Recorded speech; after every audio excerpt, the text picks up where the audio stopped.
ഞാൻ എഡിറ്റ് ഒക്കെ ചെയ്യുന്നതുകൊണ്ട് തന്നെ സിനിമയിൽ അഭിനയിക്കുമ്പോൾ എൻ്റെ ടെക്നീഷ്യൻസ് എന്നെ എപ്പോഴും ചീത്ത പറയാറുണ്ട്, നീ കുറച്ചും കൂടി ക്യാമറ നോക്കി ചെയ്യും, നീ എഡിറ്റർ അല്ലേ. ഞാൻ ചെയ്തുകൊണ്ടിരിക്കുമ്പോൾ നമ്മൾ ആക്ഷൻ്റെ കട്ടിൻ്റെ ഇടയിൽ നമുക്ക് അഭിനയം മാത്രം ചെയ്യാനുള്ള കോൺഫിഡൻസിലേക്ക് എത്തിയിട്ടുള്ളൂ ഇപ്പോഴും. വേറെ ബാക്കി ടെക്നിക്കാലിറ്റികളിലേക്ക് എത്താൻ പറ്റിയിട്ടില്ല, അതിലേക്കുള്ള എക്സ്പീരിയൻസോ കോൺഫിഡൻസോ എത്തിയിട്ടില്ല. പക്ഷെ ഈ സിനിമ അത് ബ്രേക്കായ ഒരു സിനിമയാണ്. കാരണം ഇത് കുറച്ചും കൂടി റോ പരിപാടികൾ ഉണ്ടായിരുന്നു ഞങ്ങളുടെ ഏരിയയിൽ.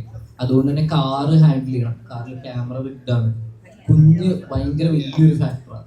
അതിപ്പോൾ റോഡാണെങ്കിലും അല്ലെങ്കിലും കുഞ്ഞ് നമ്മളുടെ അടുത്ത് നിൽക്കുമ്പോൾ ഇവരുടെ പാരൻസ് ഒരു കുഞ്ഞ് ഏറ്റവും അവരുടെ ഒരു 10 മാസത്തെ കാത്തിരിപ്പാണ് അവരുടെ കൈകളിലേക്ക് എത്തിയിട്ട് ആ ട്രസ്റ്റാണ് അവർ നമ്മളുടെ കയ്യിലേക്ക് തരുന്നത്.